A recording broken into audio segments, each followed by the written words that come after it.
Aloha, welcome to today's webinar presentation. My name is Kimila.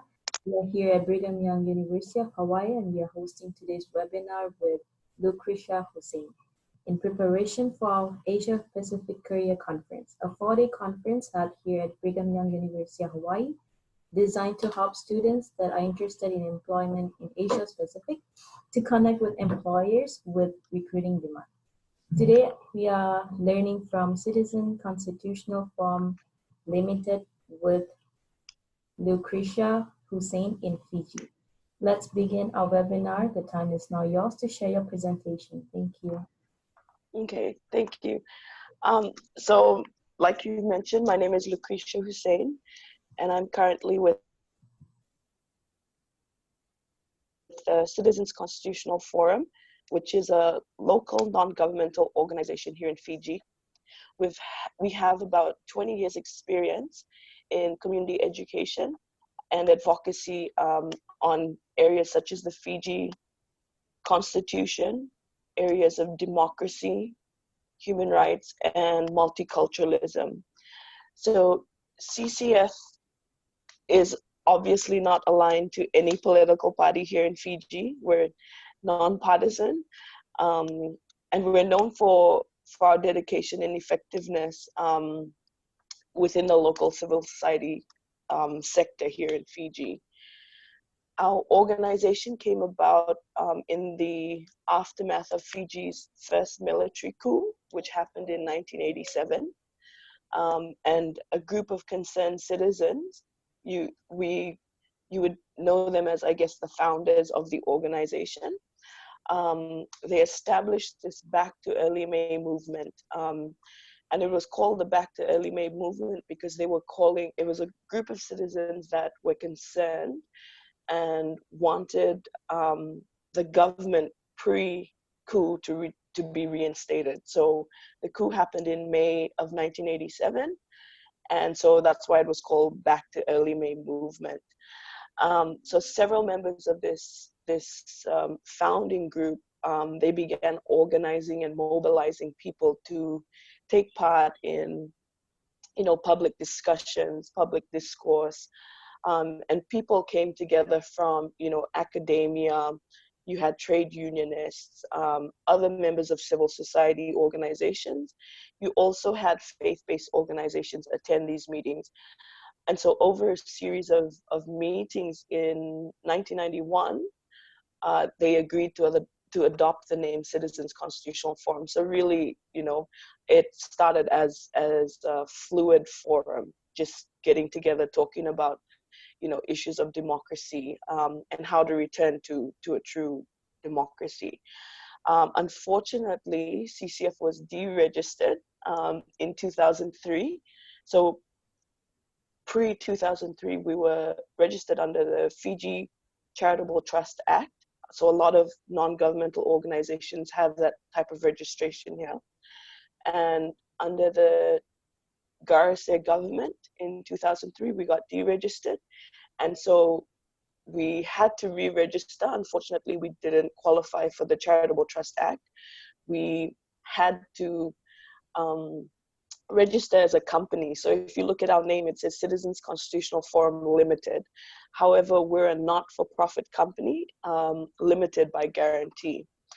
So our vision, the organization vision, is a nation in which Fiji's people live together in equality, justice, respecting the rule of law under a constitution that guarantees democracy and human rights.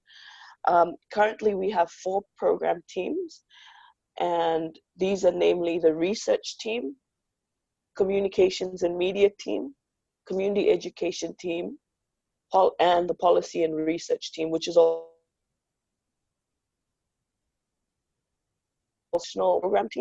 organizational teams, and these are program team and the finance team, but they provide operational oversight on activity implementation and also on finance. So they provide this support directly to the 4 program teams.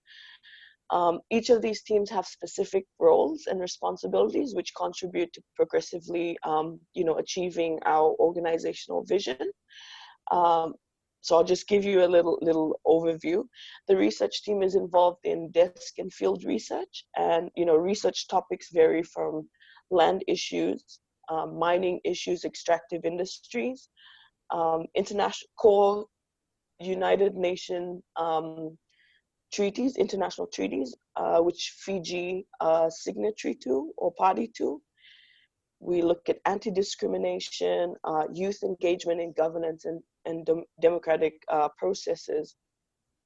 So these research papers are commissioned by the organization, and they're a basis for which our organization engages with, whether it's donor agencies, international partners. So we have facts that we carry out conversations with these partners with. Our next team is the communications and media team, which are heavily responsible for the advocacy and sort of like the marketing aspect of the organization. So the communications officer is in charge of, media coverage for all CCF funded activities. And I'm referencing to the staff that's involved, the communications officer. So our communications officer is heavily involved in covering, stories and events for the other three program teams. And so the work of the communications team is special, I guess, in the sense that whilst they cover events for all the other program teams, they also have events to run. So, for example, our communications team looks after event managing for, say, for example, Human Rights Day, which is December 10th annually. So, our team is given a budget, and he would put together whether it's a public discussion, a public march, and he would also work with local civil societies to put that event together. Our community engagement team, our community education team, they're responsible, so they're our face on the ground. They're responsible for engaging with local communities, particularly on advocacy and education. So they run workshops, training of trainers, specifically on our mandate. So from the human rights module, which they take to the communities, our community education facilitators assist communities with putting together integrated village development plans. And this is done through an inclusive process. So, we bring the communities together, talk about the needs that they're currently facing. Some don't have, clean drinking water or proper health and sanitation services. So we help them put together a plan, and then we present it to local government ministries or provincial level, you'll call it, provincial level leaders to endorse that.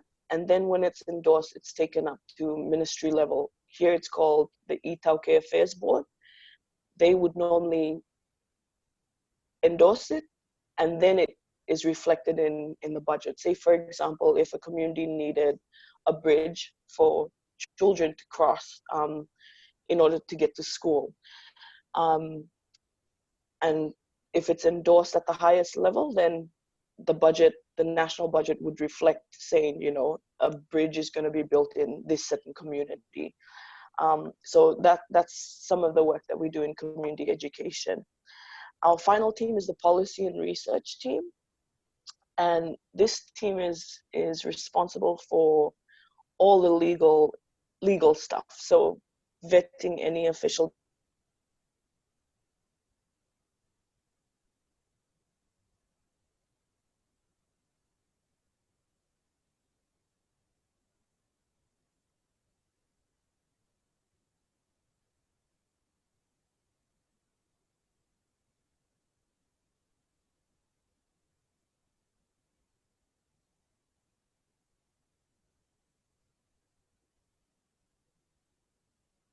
in 2018.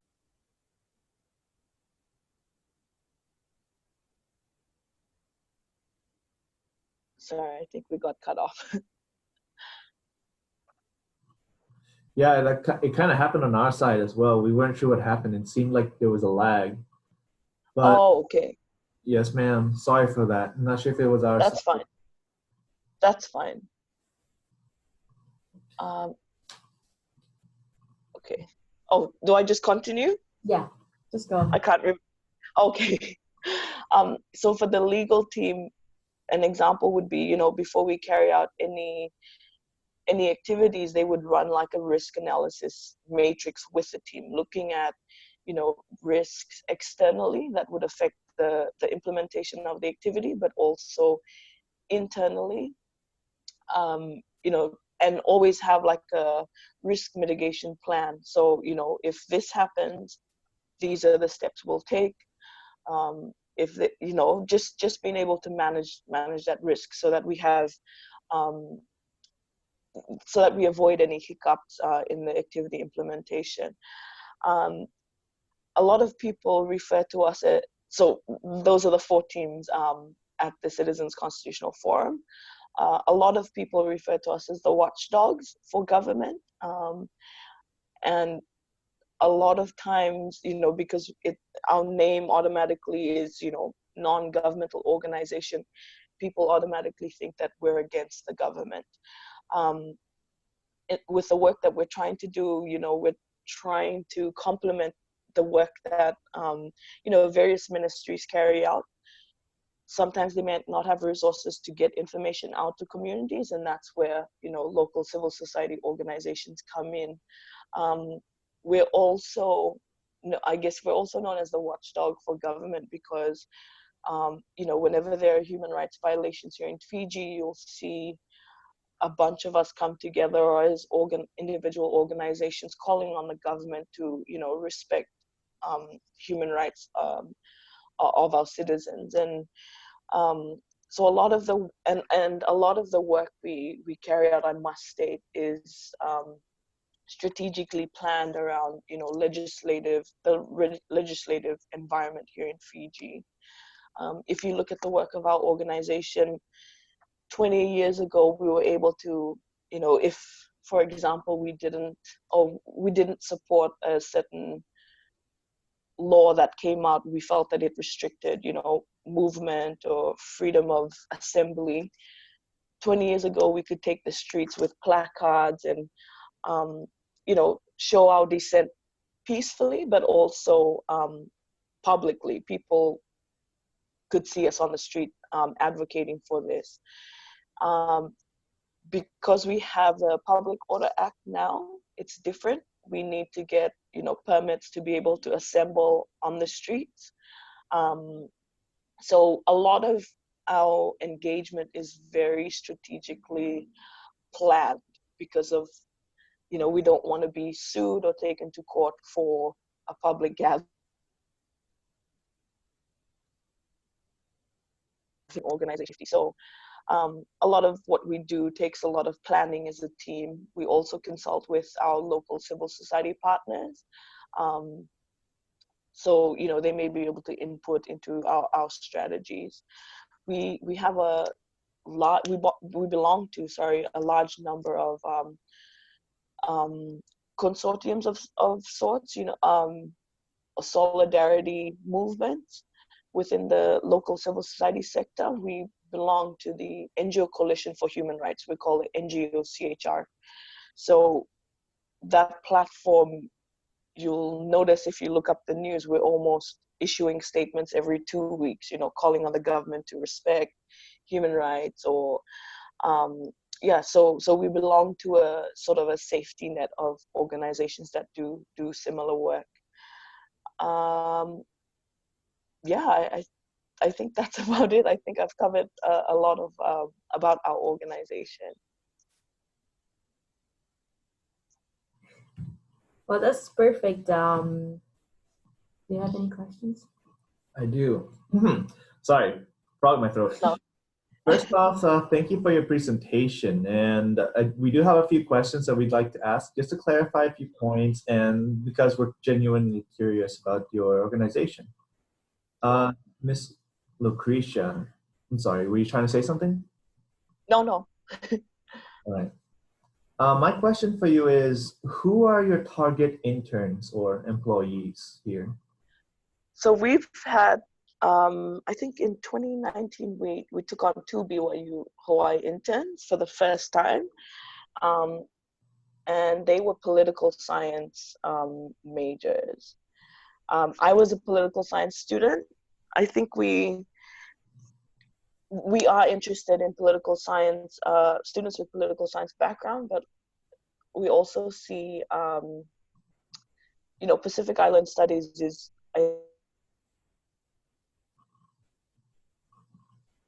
Pacific Island Studies because for, NGO specific work, you need to be able to understand the context that you're working in. And so Pacific Island Studies gives you that, how things work in certain Pacific Island countries. So yeah, definitely political science background and Pacific Island Studies. I think to some extent social sciences as well. Awesome. Yeah. So in other words, it's more towards like the social aspect, right? Yes. Yes. Okay, cool. Another question that I have for you is, I'm not sure if you already addressed this during your presentation. To me, it just wasn't too clear. Where do the funds get funneled to that the organization receives as an NPO, nonprofit organization? So we are currently funded by a number of donors. Our core donor is Bread for the World. They're a German funding donor, German donor. We also have the European Union. We also have funds from the UNDP, United Nations Development Program here, and Miserio, which is also a German donor. So we currently have 4 funding streams from various donors. Yeah. So you would normally pitch your idea to donors, and then you go into a phase of negotiations where, they tell you, okay, maybe you should change or, alter this activity or alter this objective. So after the negotiation phase, they would send the money obviously in tranches. So they would send like a 6-month tranche. You would implement your activities. Then you'd acquit. So much land. The format. And then once they've accepted your reports for the 6 months, then they transfer the second tranche. Yeah. Okay. And our projects are about 3 years at a time. 3 years at a time. Okay. So yeah. Would that mean that the interns that came from our school to work with you guys, are they still working with you, or? No, they actually came. I'm not sure if it was the summer break, but they were with us for about 4 to 6 weeks. Okay. Yeah. Do you guys prefer to hire or intern with our students during the summer or during the fall? Which seasons? We take students at any time of the year. Extra hands is always good. But I guess it's just a matter of communicating in advance. I believe I believe the internship bit should start, if it's between breaks, if they do internships during breaks, let us know the schedule at the beginning of the year and we can always slot them in. But we're very flexible, so we don't just take interns for a certain period of time. We spread them over the year. So we're pretty flexible. It just needs to be communicated to us. Okay. You have a question? Yes, I do have a question. Yes. So do you guys just looking for the locals or any student, any like international students? We're happy to help, Fiji students, but at the same time, we are happy to help, anyone who's looking for an internship specifically in the area of non-governmental organization. So much lag. a student from Papua New Guinea and a student from the US. And I think the list that was given to me didn't have many Fijian students' names. I'm not sure. But I mean, you know, we're happy to give or provide internships for anybody. They don't necessarily have to be from Fiji. Okay, excellent. That's great to hear because a lot of our students come from, you know, international places, and it's always great for them to have that opportunity to be in Fiji. Yeah, and they get like a cultural exchange too. So, I mean, that's a plus. So, speaking about culture, how is the work culture in your organization? our work culture is very flexible. I would say, and very friendly. There are times where, you know, we're pressed for deadlines. We're trying to meet deadlines, but I would like to think that our teamwork is pretty dynamic. We are all aware of each other's roles and responsibilities. You know, at any time we feel that somebody's lagging, we would call a working group and say, you know, pull each other up. We hold each other accountable to, you know, our deliverables. So we're not, you know, in this sector, you don't have much time to be babysitting. Mm-hmm. So, you know, we all rely on each other to get work done. We do a lot of things. Almost everything we do is done as a team. And we've tried to integrate policies into our workplace that that prevent us from working in silos. So I'd like to think that our environment is pretty fun. We take self-care and team building seriously because the work is full. So, you know, we do this every Wednesday for about an hour and a half, where, you know, it's called drop your tools. You know, leave your desk, let's go out and do something fun, whether it's getting ice cream together or, you know, doing something physical, running or playing a game. Yeah, we like to keep a well-balanced, environment. That's great to know because a lot of our students here, they're actually very team oriented. Maybe it's because of their culture, I feel, but yeah, like they love that sort of thing. Yeah, I think my job at the PCC really helped. I was a tour guide there, and we got to do a lot of team building exercises and fun activities. And so some of those things we've done here. Our intern that came from BYU last year took us for, I think it was flag football. I mean, we only know rugby here. So it was fun to be able to, you know, learn something new as a team from our interns. So we give that opportunity to interns to be able to, you know, blend well or just fit in with the team. Amazing. Last question from our side, and then if you have any questions on your side, you can ask us. Wow. Last question is, for those interested in signing on with your organization, what would you recommend our students do or share? What would I recommend students to do?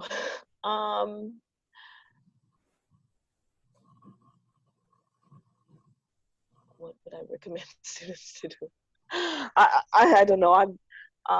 Because I'm actually looking at, you know, my experiences there at BYU. And I guess one of them would be, you know, as much as you're studying, try to always keep up. You know, if for example somebody's interested in working here in Fiji, for example, one thing, well, I would advise, or I should have done when I was there, you know, the political science aspect of the education bit focused a lot on, you know, the United States political system. So I would advise them, you know, if you're planning to go home to work, make sure you're keeping up to date with the context and the news. And because I found myself, you know, coming from BYU here, there was sort of like a disconnect between my, you know, theory and practice. But I was so fortunate to get an internship here that helped me, you know, get back into the Fiji context. So yeah, if I was to advise anybody, it would be to stay up to date with, you know, news or happenings back home, especially if you're planning to get into certain sectors. Yeah. Thank you for the very sound advice. Now it's your. You're Have welcome. any questions for us, Miss Lucretia? I don't have any questions actually. Awesome. Nothing fine. about the coronavirus or no? Oh, I did see something, I think it was last week. Does Hawaii have confirmed cases? No? As far as I know, I don't know. You know, 'cause I try to keep as much as possible with the news going on. What about you? I think they do have cases, but it's not. They have case confirmed, but it's not like no one dead yet. Like there's no any dead. Oh, okay. Yeah. Okay. Not that bad, I guess. I don't know, Camilla. That's good to know because I was a bit worried. Mhm. What worries you most about the current, you know, conditions of going to Hawaii? Sorry, what was your question? I couldn't hear Oh, you. I'm sorry. I said that it was the last question, so I'm not sure if I should ask it. But That's fine. what concerns you most about coming to Hawaii, this APCC? I think it's just the you know, outbreaks that are happening everywhere. Yeah. Yeah, I'm just I guess, you know, we need to take preventative measures, keep our vitamins up, and we shouldn't worry. But it's just that I don't eat a lot of fruits and vegetables, which I really should be. And I guess that's why I'm a bit like, oh. I thought Fiji had a lot of fruits and vegetables. We Oh, do. all right. Well, thank you so much for your time, Miss Lucretia. If you have no more questions, I think we can close it here, right? I'm sorry, like Okay, yeah. it's currently Yeah. lagging, so Yeah. it just sometimes freezes. But hopefully, Oh, okay. No, I said I'm fine. I don't have any questions. okay, excellent. All right. So thank you for your time again, Miss Lucretia. Would you mind just saying your organization one more time? Oh my gosh, it just lagged again. All right. Say it one more time for our viewers because it just lagged exactly when you were saying. The Citizens Constitutional Okay. Forum. Okay. So the Citizens Constitutional Forum. Thank you so much again, Miss Lucretia, and we'll Thank see you you. here in a few days. Yes. Thank you so much. Have a Thank lovely you. day.